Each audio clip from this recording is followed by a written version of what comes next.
All right. Well, welcome to our How to Run a Successful Workshop, or as I like to call it, just the workshop. But my name is Kristen, and I know we've met before. I'm from Plainfield, and I'm going to be your facilitator for the workshop. I have been a professional trainer, instructor, facilitator, whatever it is you want to call it, for more years than I really would probably like to count, since the number is in decades at this point. In addition to teaching a lot of digital literacy classes, I've attended and instructed a whole bunch of sessions on presentation skills, instructional skills, teacher skills, engagement skills. So I've tried to cull all of that experience into a focused and a worthwhile workshop for you. Before we start on that, though, I want to learn about you, who you are, and why you're here. Even though we've just got Maria with us today, I'm going to ask you, I mean, we could have Colleen and Sarah introduce themselves as well, but just who are you? What do you do, even though we know that already? And then what was it you were hoping to get out of this workshop today? Okay, my name is Maria. As you know, I teach the computer classes here at the Cumberland County Library, and I'm just trying to see if I can bring more students in and be a little bit more successful in helping them to achieve their goals. You know, some things I do know, some things I've forgotten, some things I don't know. So I'm just trying to get some, more information to help with that. Sounds great. Colleen or Sarah, do you want to add anything? Hi, I'm Colleen. I work at the Plainfield Library. I'm the coordinator for the program, and I'm also one of the instructors. And I want to attend the workshops because we're working with all of you over this next year with year 2 projects. So welcome. And I'm Sarah Antonelli, and I believe this is our first workshop in a box, and I am most curious about how this will all unfold in real life, as opposed to just looking at the presentation. So I'm excited to observe. Although this one isn't actually a workshop in a box. It isn't. This is one that's more for teaching instructors how to be Fair instructors, enough. Okay. Which actually is a great point that I'm going to move into in a second. But one of the things I'm going to do with this workshop is I'm going to talk about why we're doing and saying the things that we're doing and saying during this workshop. So, and since Sarah and Colleen haven't seen this workshop yet, I'm going to have you all be my students. So why do you think I started asking you all to introduce yourself? What made you, what do you think I was trying to accomplish there? Just to get us to know one another and to be comfortable talking in front of people. Yeah, absolutely. I mean, that's exactly what I did. I got 2 important things out of that, like, super quick interaction right there. First, this is not a lecture. This is a workshop where I really want everybody to engage in it. I want everybody to be involved, ask questions, provide answers, provide feedback. So I got you all talking by asking you about things you already know the answers to, so that it was super easy to be engaged and to talk to me. The second really important thing that I got from this workshop, that I got from that particular interaction of just asking you to talk about yourself for a minute and why you're there, I now know what you think your goals are for this session. So before I get too far into a workshop, I find it to be really important to set the expectations for why we're here. We want to make sure that everybody understands what is going to be covered in the workshop, but also what's not going to be covered. Like, if you had said to me, I'm here because I want to know how to set up a smart board in my meeting room to use for my workshops, that's well beyond the scope of what we're going to talk about today. And I would have to be able to make sure that you knew that, that is a really great goal. Unfortunately, it's not something that we're going to be able to cover today. So it's really helpful to get people starting to be engaged. But I love that just what did you want to get out of this? Because it tells me why you're here, but it also helps me set those expectations. Sorry about that. And on the slide, it was that we were here to, we were modeling behavior. So I was showing you why or how I wanted you to interact during the workshop. And then we talked about that motivation. So let's get to those goals. First thing, we're here to help my workshop attendees understand how to run a workshop, what to do before, during, and after the workshop. So to give a workshop some structure, which is really, really important. But structure isn't always the most important thing about the workshop. You also want to make sure that it's engaging. So we're also here to learn ways to help keep attention of our workshop attendees. How are we going to keep making our workshops engaging? So let's look now at them as specific goals, because again, this is very helpful for when you're running a workshop to say, this is what we're going to talk about today. And whether you call it your goals, outcomes, agenda, expectations, you can give it whatever name you want. People are going to see the success of a workshop based on whether they got what they came for. So you need to make sure that you're outlining, this is what we're going to cover. Maybe even in your advertising, this is what the workshop is about. Our goals today, this is what it's going to be about. If I say to y'all, I'm going to teach a workshop on cloud computing, that leaves everything wide open. So much interpretation could be available there. But if I say, I'm going to teach a workshop and you're going to learn how to organize your files into folders on Google Drive, you're going to learn how to move and copy and delete your files as well. Now you've got specific goals. You always want to make sure your workshop has specific goals and outcomes. So by the end of today's workshop, you're going to know how to plan for a successful workshop. You're going to be able to understand what a presenter should be doing before, during, and after their workshop. And you're also going to become a more confident presenter. So those are my goals for you. So let's now define what makes a workshop successful. Before we talk about what makes a workshop successful, let's talk about just making sure that we have the same definition of a workshop. If you took that tutor skills workshop that we offered recently, you probably remembered we talked about the difference between tutoring and facilitating or teaching a class or a workshop. So I'm just going to remind us of the definitions. Tutoring sessions are usually one-on-one, sometimes a little bit of a couple more people. There's often a goal to be achieved, but the session gets focused around the unique needs and abilities of that single patron. A workshop, on the other hand, is delivered to a group of patrons. It's focused on a very specific topic or grouping of topics or process, something that you want your patrons to learn. You can be flexible to some extent, but it's really important that you meet the goals you outlined at the beginning of the workshop. So again, what makes a workshop successful? Personally, I think it's actually easier to think about what makes a bad workshop than what makes a good workshop. We probably, all of us, have experiences of a bad training or a bad lesson or a bad workshop, some sort of experience that made it not go well. So I want you to stop and think for a minute about your bad workshops. Not necessarily that you ran, but it could be, I've run bad workshops. I mean, it happens to all of us. But while you're thinking about it, I'm going to show you my absolute favorite example of a bad teacher. So hang on one second. Ben Stein and his money. I just remember Ben Stein from that show he used to have. Yes, this is from, go ahead, do you remember what it's from? And the link is Ferris Bueller's Day Off, when the classroom, when all the kids are like snapping gum and falling asleep. Yes. So here we go.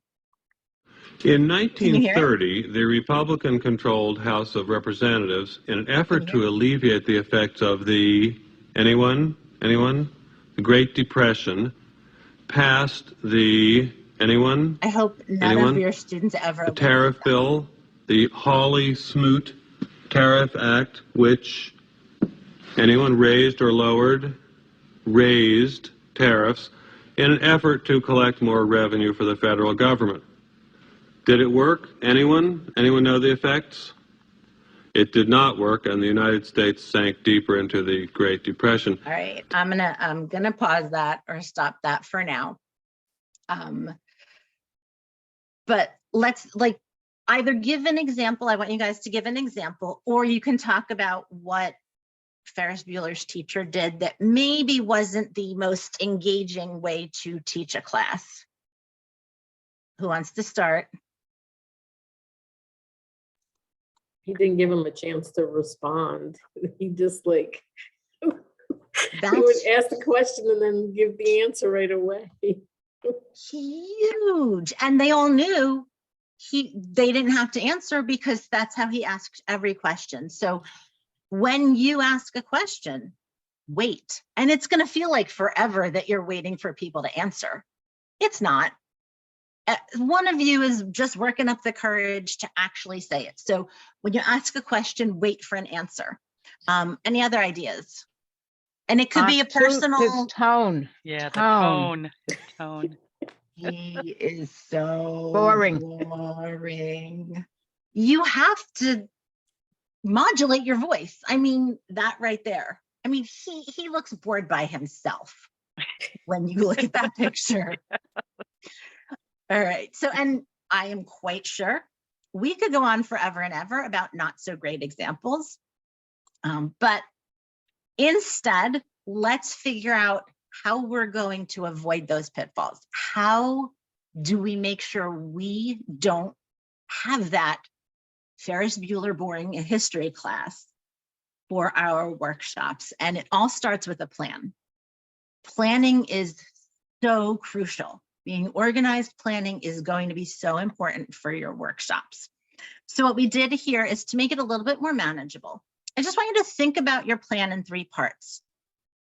No matter how much you know about the topic that you're teaching, there's still things you would need to do before your workshop. Obviously, you're going to have a lot of tasks and things that you're doing during your workshop.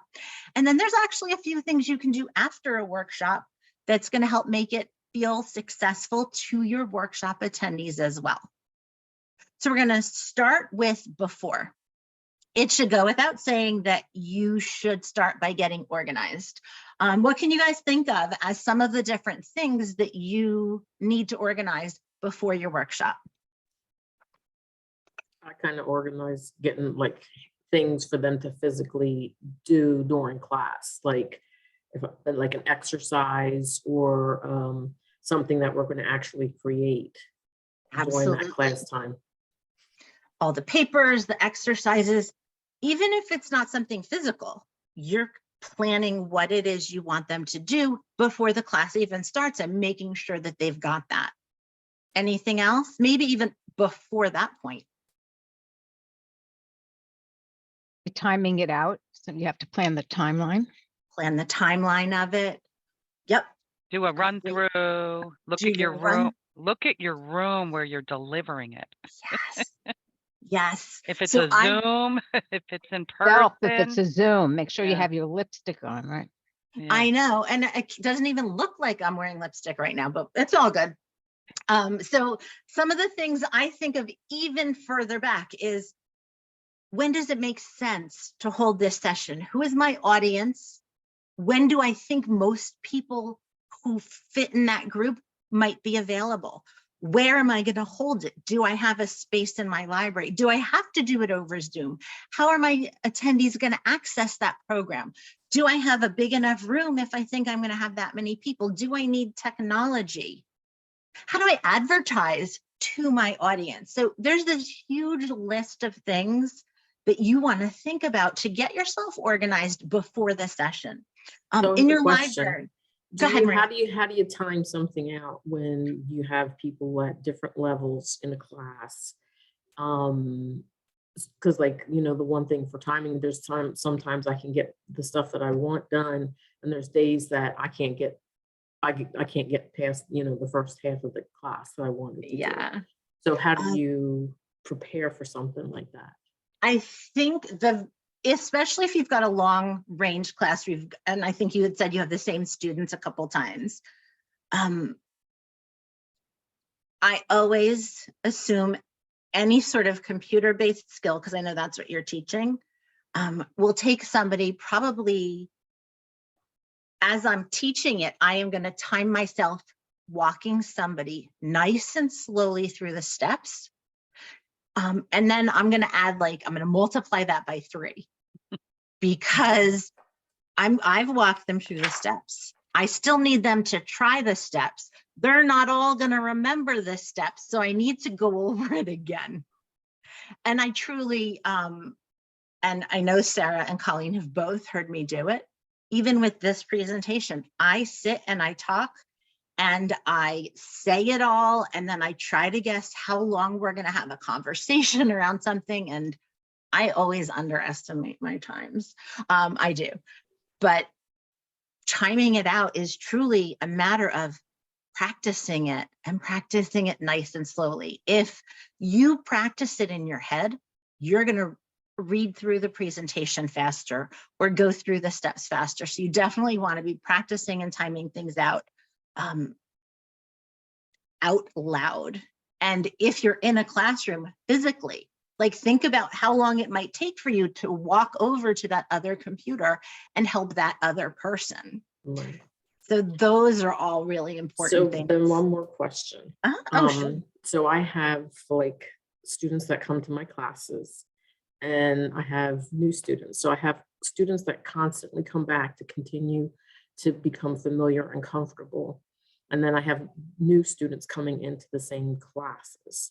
So how do I work that out? Because the one thing I do is make sure that I always have some new material for the ones that are continually returning. But how do I kind of do my timing out with stuff like that? Understand? I do understand. I think if you're teaching a class, you should have a specific set of topics or an outline that you're teaching. And if somebody is coming back and you're still teaching those same topics, that's because that's what the class is for. Mm-hmm. One of the things I like to use with my repeaters, show us how much you've learned. How about if you help so-and-so walk through this while they're struggling, I'm going to help this other person. So have them be that instructor. I mean, one-on-one if you've got somebody slow, but that keeps them engaged and really helps them see they learned. And then maybe what you can do instead of trying to fit new things in, I'm going to give you an exercise to take home, or you can stay here for another 15 minutes. I want you to try to learn whatever sheet I'm giving you, or you can show them something at the end of class. So give them that bonus, if that makes sense, if that'll fit into your schedule. I think, and this isn't in my presentation, but it's super important. Setting boundaries in a presentation or in a workshop is really important. You have goals and objectives that you've outlined, and you've got to achieve those. And that means everybody in the group deserves to learn all of those. And somebody who's pulling you away from that, sometimes you need to say, this is the plan for this class. We're going to have another class, and I'm hoping that you'll be able to do it. We're going to have another class with newer topics on such and such a date. But I really need to focus and make sure that all of these students get the same kind of training you got the first time you took the class. Yeah, and a couple of things that I want to add on with Kristen's is first, that extra 3 minutes or tripling, whatever time you time it when you're organizing your workshop, always add more time, because there's going to be the interruptions, which aren't really interruptions, but it breaks up your flow, and there's a question. And then you might have to divert to something else, or you digress or go back, but you always have to build in that extra time. And also, any workshop that you are organizing or any lesson you're planning, you have to plan the lesson and stick to your topics. Because if you teach Excel, people will pull you in so many directions and say, "Oh, can we learn that now too? Or can I show you my spreadsheet so you can help me create it?" or so. But you have to guide the workshop. Like you have to say, these are the topics, just like Kristen said. You have to stick to the topics because people, and when you teach, like, let's say a level 2 Excel, like a charting class or pivot tables, if they never created a spreadsheet before, they're going to go, "Oh, what do you mean? Where do I put the stuff? Or what's a cell? What's data?" So that's where you have to be very strict and know that the prerequisite, you've taken beginner Excel already, correct? Or, well, I'm sorry, we're not going to be going back over topics that we've already learned, but you can certainly sit with Colleen while we, create the spreadsheet if you're not unable to. So. Because sometimes your blended class becomes blended with so many different skill levels, but you have to teach to the curriculum. Even though it's painful and you really, really want to help everybody, yeah. You're doing the whole rest of the class a disservice. And I know that that is a really hard thing to say, you know what, this isn't the right class for you right now. I'm going to get you into the correct class. It's hard. But do those answers help, Maria? Yes, Great. definitely. So we talked about sort of those things you want to do. Make sure you've got your materials, whether it's something that somebody's created and you're using like a workshop in a box or something that you've created. Make sure you know your objectives and make sure that you outline those objectives. To me, the objectives are my promise. I promise we're going to go through this. I love when I'm teaching in a classroom and I can have either a whiteboard or a flip chart and I'll write down the objectives. I'm like, this is what we're going to get to, and I'll flip the flip chart. If there's time, we'll cover X, Y, and Z that you're asking for, and I'll write it down on the flip chart so that I'm not ignoring you. We promised we would do this. If we have time, we'll talk about that.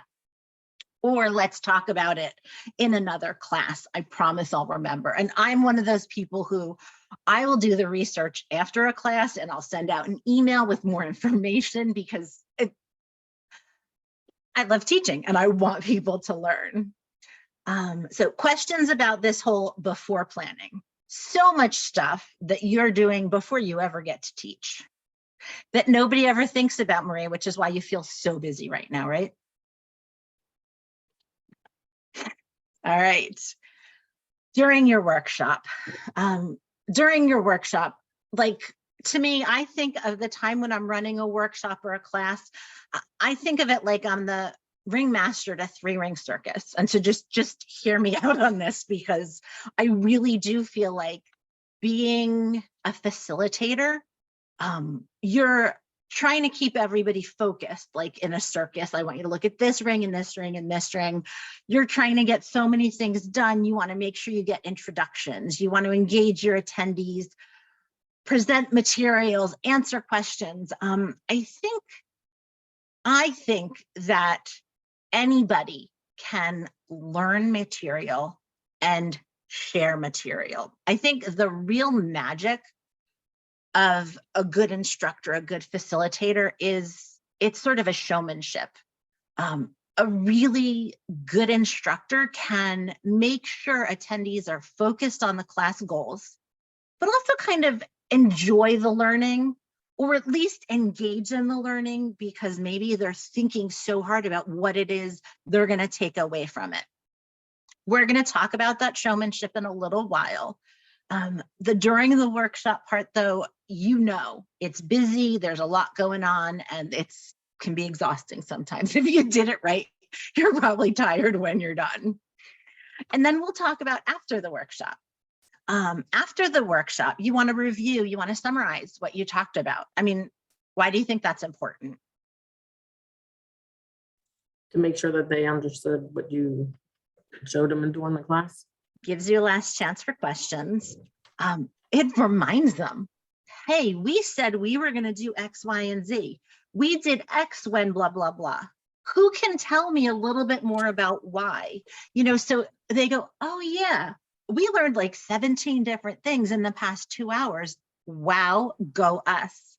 And then you want to leave your patrons, if you can, or if there are any, with your key takeaways or some next steps. So at the end of my sessions, I say, okay, maybe consider taking this class next or that class next. And you also want to be able to help your patrons find any answers to any questions. I mean, an engaging workshop, they can encourage so many questions. And as we've said, you might not have time to answer all of them. I mean, luckily you work in a library, so there's probably somewhere they can get an answer, whether it is an open lab on Thursday, or there's some books or North Star that is available in your library, you know. So be prepared with just some other resources you can point folks to. Questions on those? All righty. So what is an engaging facilitator? This is the part where we're going to talk about that showmanship, that performance that you as an instructor are going to perform. Big picture, you need to be, and this is to me how I know somebody is a good instructor: confident, enthusiastic, and prepared. I get it. You might need to fake confidence for a while, because being a facilitator is really a scary prospect. I am a big believer in fake it till you make it. And we'll talk about that in a little bit. You also need to fake enthusiasm for your content. I mean, sometimes we got to teach some really dry material. Let's say I am, okay, and for me, dry material would be something like history. It's who I am. I'm not very interested in history. Remembering dates is really hard. I got to pretend that it's cool and exciting. I love Excel. I can be so enthusiastic about an Excel class, and for other people, that can be dry. So again, fake enthusiasm if you need to. And honestly, even if your students know you're faking it, they can be drawn into that as well. I mean, that is so much better than Bueller. Anyone. So definitely you want to be confident, you want to be enthusiastic, even if you're not, and you should always be prepared. Being prepared not only includes knowing the lesson that you want to teach, but it includes knowing more about the topic than is just in your presentation. If you are showing somebody, and I'm going to keep using Excel as an example because I know that that's something that you teach. If you're showing somebody a feature in Excel and you click and the dialog box comes up, you're going to need to know what everything in that dialog box does, even if that's not part of what you're teaching, because guaranteed if you don't, somebody's going to ask it. And if you do, it builds your confidence. It helps you know what it is. Try to anticipate question spots. Where are people going to run into trouble? What kinds of questions might they ask? That way, again, you're confident about what you know. And Maria, you've been in my classes. You also know that I am a big proponent of, gosh, I don't know that answer. Maybe we can look it up right now, or I'm going to get back to you because that's a fabulous question. I mean, if somebody asks me something about a topic, I need to know the answer. That's just who I am. Speaking of being prepared for questions, I'm betting that you're probably wanting to ask me, well, Kristen, how do I fake confidence? Like, how do you do that? So we're going to talk about a bit about appearing confident. And appearing confident is more than just knowing your topic. And I can't help you with knowing your topic. It's up to you to learn what you're presenting. But appearing confident has a lot to do with nonverbal communication. And I've done a bunch of research on this, and I kept coming across this study by someone named Dr. And I have a pronunciation wrong every time, and I've practiced this so many times. Dr. Mehrabian, it takes me a while. Dr. Mehrabian has been studying spoken communication for several decades, and everywhere I look, this study comes up. And I'm going to simplify it a lot, but essentially he found that nonverbal communication has more impact on an audience than the actual message that you're presenting. So if you think about it, if you have confident body language, if the tone of voice is engaging, even though your content is boring, people are going to be way more focused on what you're talking about. If you have the most interesting thing in the world to talk about, but your body language, your tone of voice, the way you're presenting is like Ferris Bueller's teacher, nobody's paying attention. You've lost them and they're off thinking about what they're going to have for dinner tonight, what time they can have a coffee break. So you really want to focus on all of that nonverbal communication. Because again, anybody can learn Excel and anybody can try to teach that information. It's you who needs to show who you are, use good body language, use your tone of voice, use everything else you've got to engage your students. Nonverbal communication has several different components to it, and we're going to talk about each of these a little bit. Body language is really important. You want to be welcoming. You want to be open to your audience as they come in, as they come through the session, which is a little bit hard on Zoom. Why I always keep my Zoom camera on so you can see me.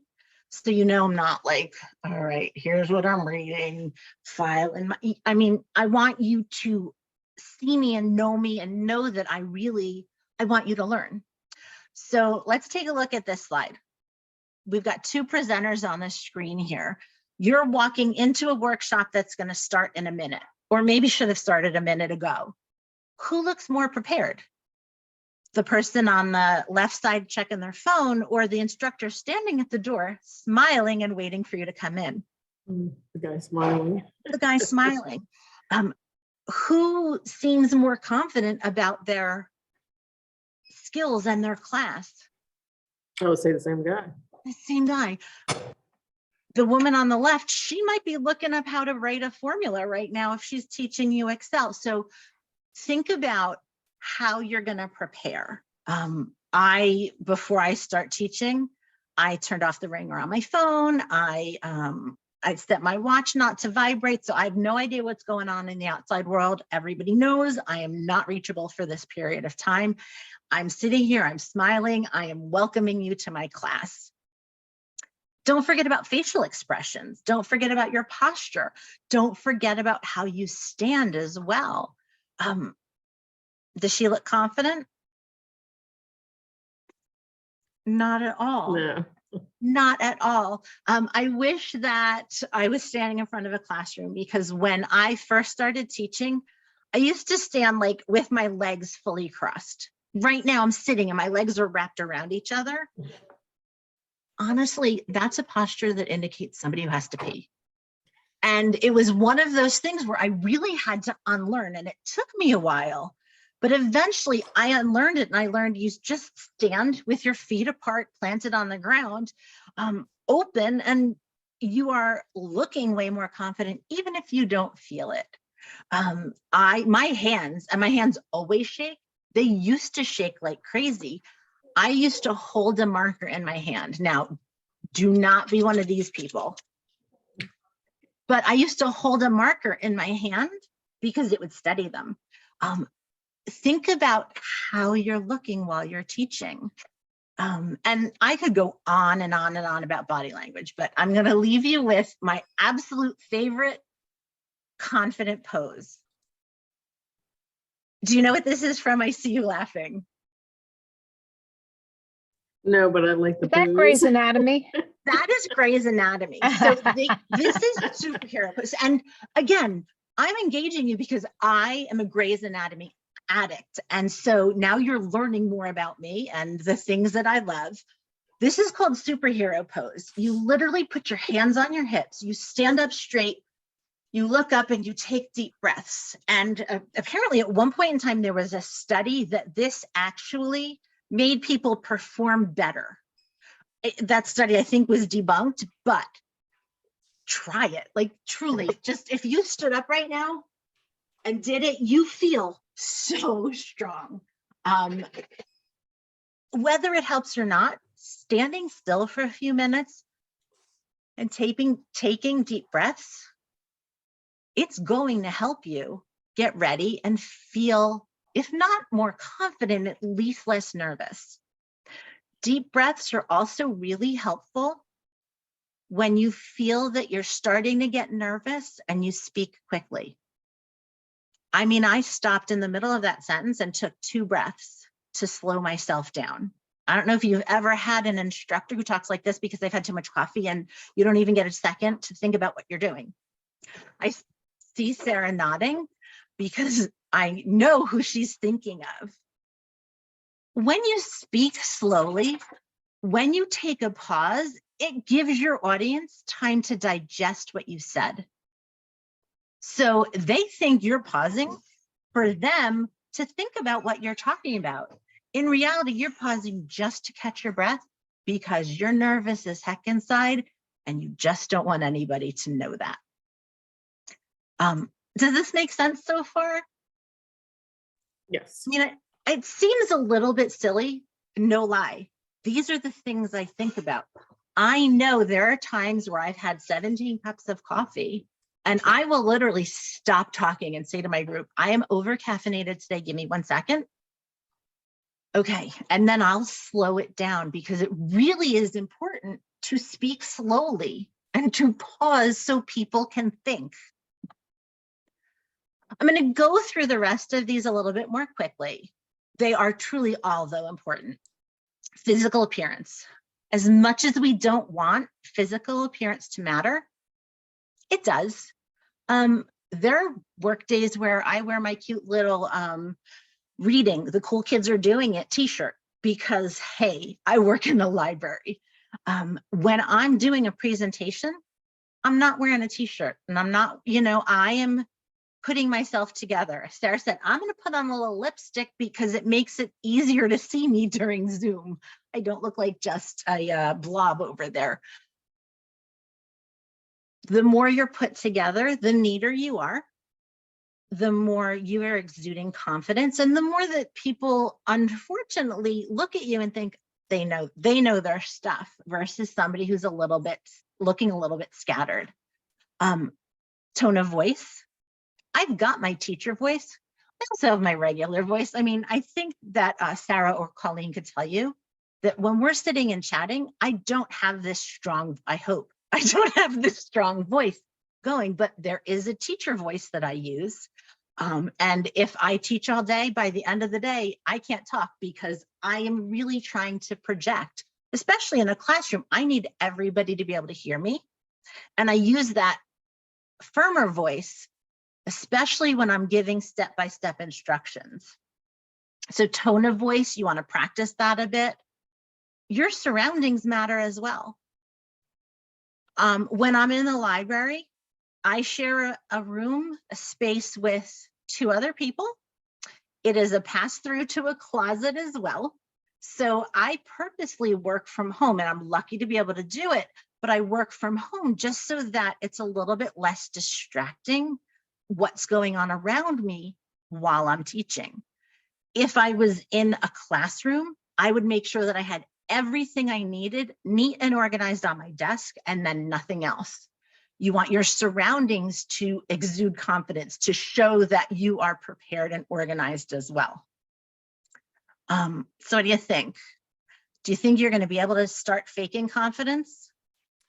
Well, I do, but I find sometimes like I'll start I notice every so often I start speeding up when I do a class, and I have to, then they'll say, oh, you're going too fast. And then that's my cue to slow it down. But I don't know why I do that in the middle of the class and I don't catch it right away. You're already worried that you're not going to finish in time. You've mentioned it that you tend to, it takes a little bit too long. So that might be why. And a good instructor trick, especially if you're aware of something like that, is you could put on the students' desks like 2 color papers, whether on sticky notes. Green, go ahead and speed up for me. You're doing great. You know, I actually think you're going a little slow. Red, I need you to slow down. I'm lost. So then you tell them at the beginning, here's a problem I run into. So I'm going to put you in charge of my speed. And they take advantage of that and they understand it. So if you own it at the beginning, it makes the students willing to slow you down earlier so that you don't have to repeat quite as much stuff. So something like that is really useful. But yeah, it is. And if you notice yourself doing it, you're going to find yourself slowing down as well. Have you ever recorded yourself running a training session? No, but I just thought about it when you were talking about previously. I thought, oh, maybe I should do one just to see how I know, like, since they did my new setup in here, I have a tendency to have my back a little bit more towards them, and I don't like that. The other setup that I had, I was actually facing them, and I could see when I was making, like, either going too fast or they didn't understand. So you now that I see have that my look back, of like, right, they're like the terror look. yeah, But now it's like, the way with this new setup, I'm working on trying to fix it up a little bit differently so that I'm not as much with my back towards them, because I have to show them how to work the stuff. But that's been a big issue for me now. I don't know if it's a possibility, and we can get a picture and show you. We have standing desks that we angle so that you are able to see the screen, like you just look that way, or work on a laptop that might connect to your smart board so that you can be looking at your laptop screen while it's projecting up there. So there's sometimes different ways, but right now, the fact that you know that that's a downfall, you're already working to fix it. Oh yeah, they're looking to get me, I got a wireless mouse already, but I need a wireless keyboard. And then we're gonna have like a table, we're gonna set it off to the side so that, because I don't think that by me having my back towards them, first of all, they can't hear me. I wear my mask because I'm in sick. So they can't hear me with that. I mean, and I'm loud when I do my classes, everybody can hear me out through the whole building. But because I have my back towards them, they can't actually hear me. And it's because I'm so stuck to being close to the monitor. So that is one thing that I've just recently discovered using this, the smart board. So yeah. Good. And did you, I just jumped in, sorry, because I had other things I had to take care of, but I apologize. Did you talk about a podium? Like we have these podiums? Just the raised desk that we have over. Yeah, I just, with the wiring and stuff, they're going to move some stuff around in here, but I've got it. But even a wireless keyboard and mouse is huge. Yes. And I mean, you can hopefully convince somebody to get, like, they're not horribly expensive even on Amazon if you can convince somebody to order you one. They're in the process of doing that. So it's just now a matter of getting a desk facing it so that I can be sideways, at least so that I can see them, because I do notice when I'm facing them, I can see when they don't understand. I can see if I'm going too fast, but for some reason that I've got my back a little bit more towards them, it's one of the first times when I first started teaching, I had the classroom. I know we set up in rows, like we do that here. And one of the first classrooms I had was a U shaped, and all the computers were up to the wall, and I was in the middle. So they spun their chairs around when I did very little lecture. They would just turn their chairs around, and then they were back in front of the computer. So I was the one in the middle of the horseshoe or the U, and watching everybody following my direction. So it was a lot easier than the way we do classroom style, like set up like this. Yeah. And Maria, just the fact that you're aware, it says a lot about your skill as a presenter, as an instructor, that you're aware that this is causing a problem and that you're trying to fix it already. So that's impressive right there, because not everybody would even realize that that causes a problem. So these next two slides, I'm going to go through pretty quickly.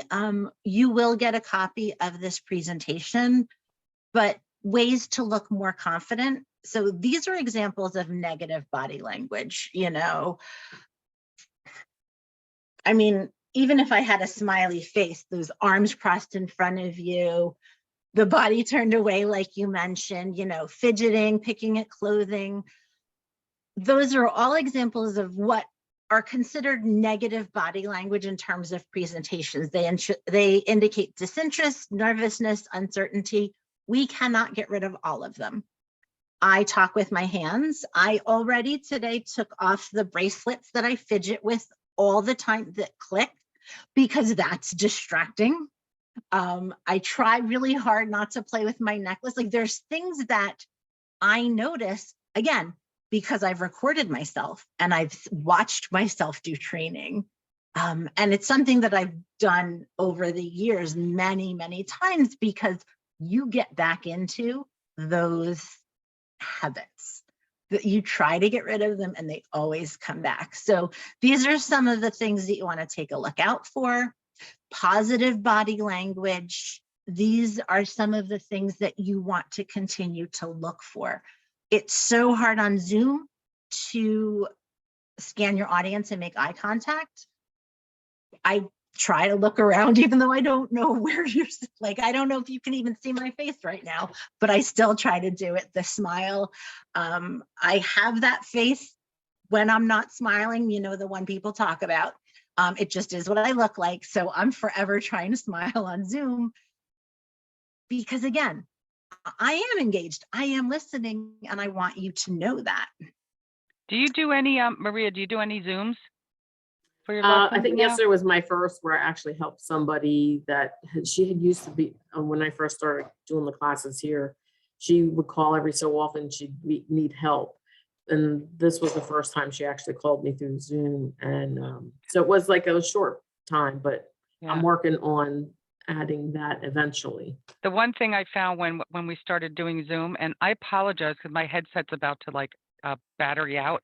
It's beeping, but I'll just say quickly is I put a sticky smiley note. I put a big happy smile face, and I actually printed the words smile on my smiley face and put it on my monitor at the far corner. So when I'm looking at my monitor in Zoom, every once in a while my eyes see that, and I go, and you do it. Like you Right. read the word smile and you go, oh, and you just start smiling and talking, and it makes a big difference when you're presenting, you know. People hear it in your voice, even if they can't see your face. Yeah. They can hear that smile. I love it when other people have their camera on.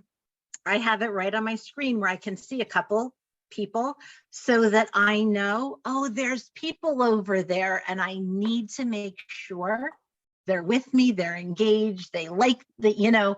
So I like having that little view of my students, because it helps me with that same way that Colleen said about smiling.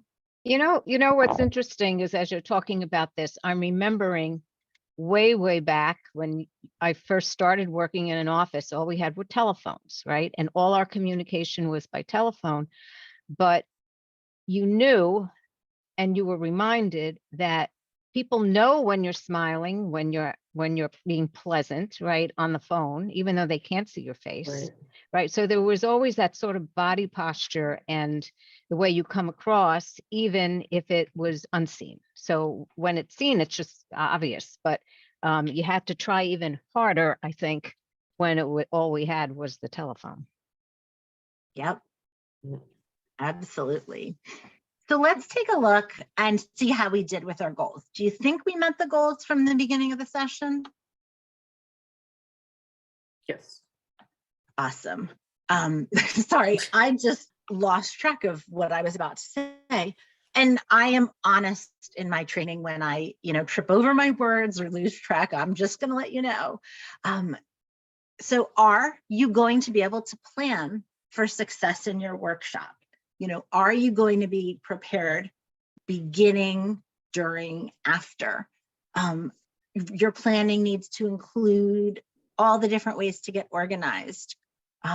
We talked about being all of your body language and your tone of voice during your session. Do you remember some of the things we mentioned that you might want to do after a workshop?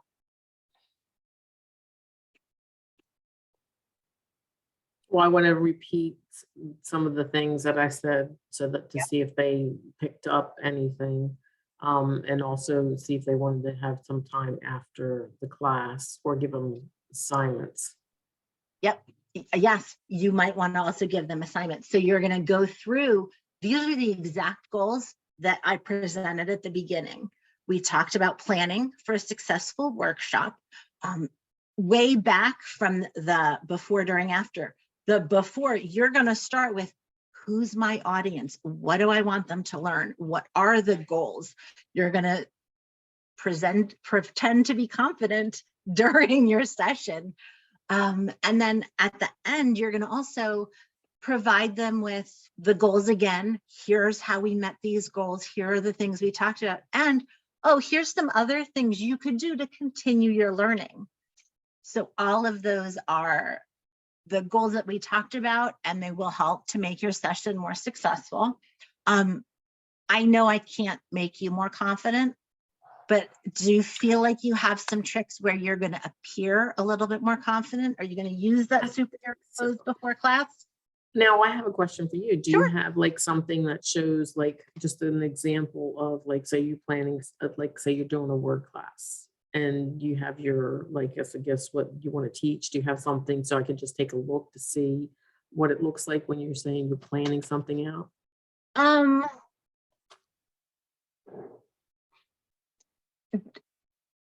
trying to think of exactly.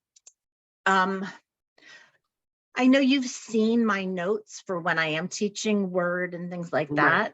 Are you looking for before that? Right. The before you said like you wanted to sit down and say, okay, these are the things I'm going to teach today. And like, you Okay, kind of I said- will.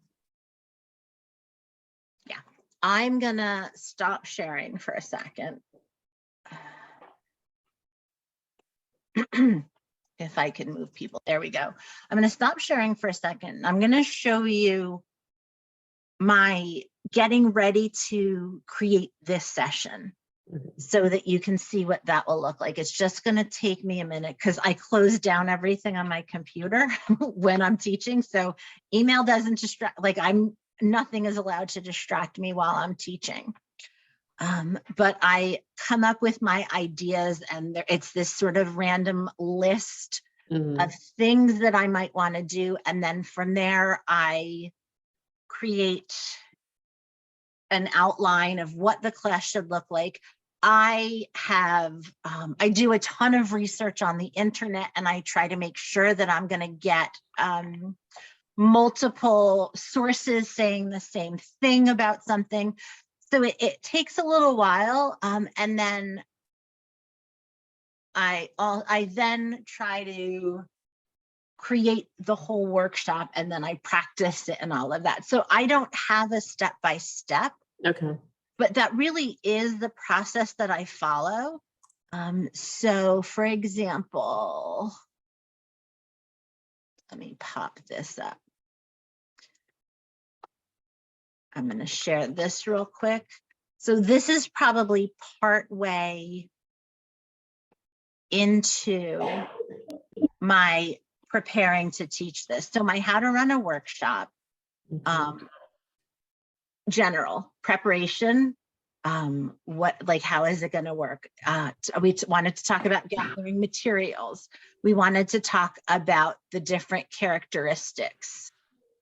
We wanted to talk about during the workshop. We added then that sort of beginning, during and before, during and after a workshop, because structure is really important.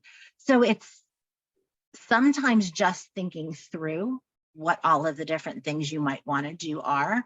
And one of the other things I do is I Google stuff. I Google, okay, beginning word skills, beginning word classes, and I can look for places that teach beginning word and you have to pay for it, but I look at their outline and I think, okay, is this beginning word? And I pull the pieces together. So I use sort of every possible thing that I can come up with I know that so many presenters are nervous.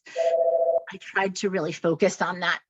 How do I exude confidence when I'm not? Because I think that that is really useful for an instructor. So I don't know, does that help?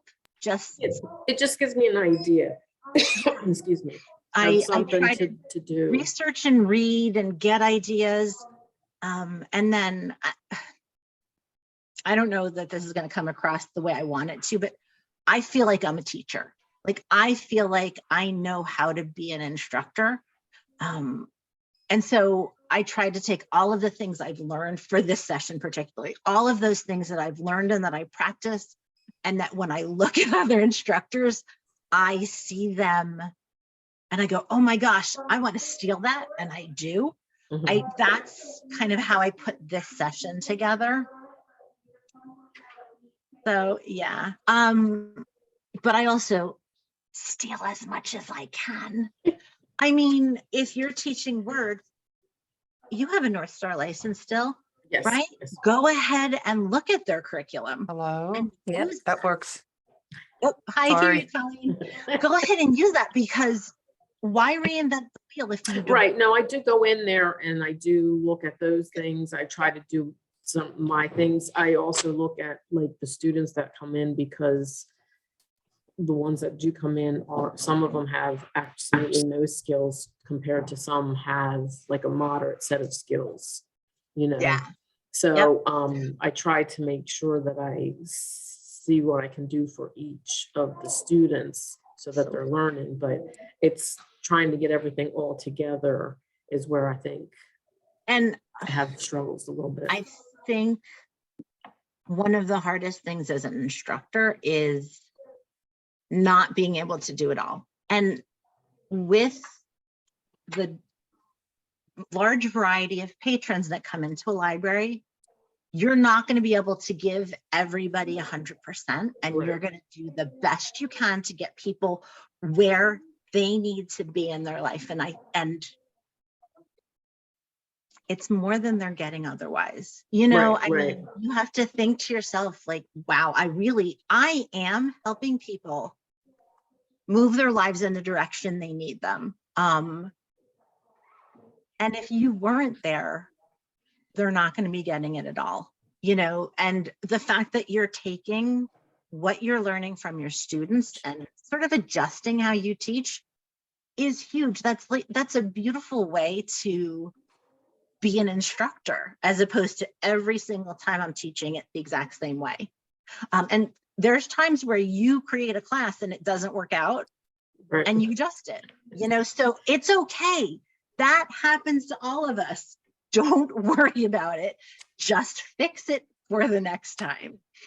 Yeah, and Kristen, I heard you saying before, which is something I do too. I think all instructors, you're going to shortcut. You're going to get someone else's material and make it your own. Right, Oh, yeah. right. When I first started teaching a lot of Microsoft, I went on Microsoft's. It's what they had, you know, listening to videos because of terminology. But don't pick up on someone's, like, you'll know when you're learning something, if it's brand new and you watch a video, if they're not a good instructor, they're not using good terminology.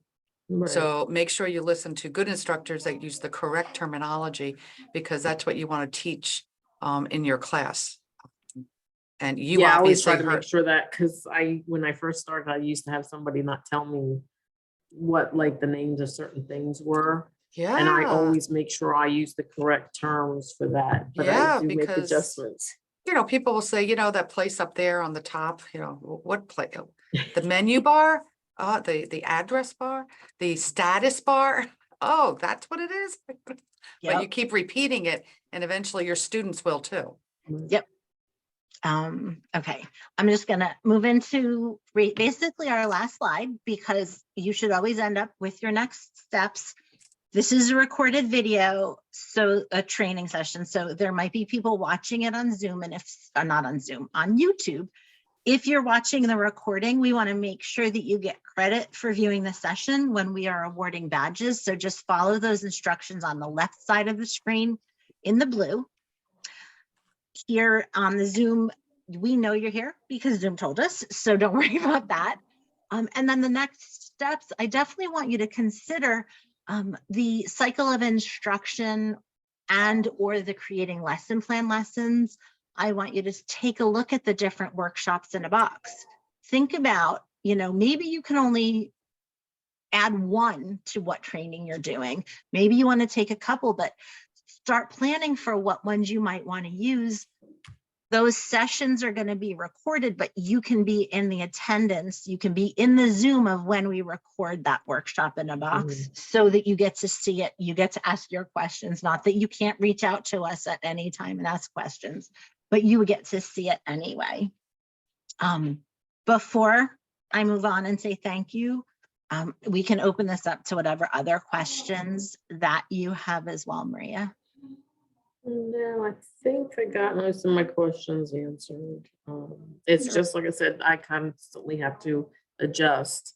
So that's why I take these, so that it helps me come up with some ideas or changes or something that I didn't think of. Great. So it Well, helps. I hope me. you got some good ideas today. Yes, did help. Wonderful. All right. Well, thanks. It was so good to see you I was also. good seeing you too. All right. Thank Bye, you so Maria. much. Bye-bye. Have a good day. You too. Bye. Good.